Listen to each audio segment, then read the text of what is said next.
উনি জীবিত থাকাকালীন অবস্থায় ওনার কোনো ব্যবহারে, ওনার কোনো কথায় যদি কেউ আঘাত পেয়ে থাকেন, তাহলে মরহুমার পক্ষ থেকে আমি আপনাদের কাছে ক্ষমা প্রার্থী। আমি মরহুমা বেগম খালেদা জিয়ার বড় সন্তান তারেক রহমান। আমি আজকে এখানে উপস্থিত সকল ভাইয়েরা এবং বোনেরা যারা উপস্থিত আছেন,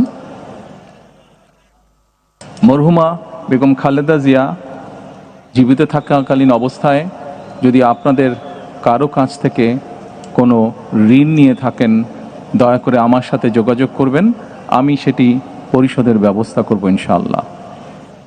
একই সাথে উনি জীবিত থাকাকালীন অবস্থায় ওনার কোনো ব্যবহারে, ওনার কোনো কথায় যদি কেউ আঘাত পেয়ে থাকেন, তাহলে মরহুমার পক্ষ থেকে আমি আপনাদের কাছে ক্ষমা প্রার্থী।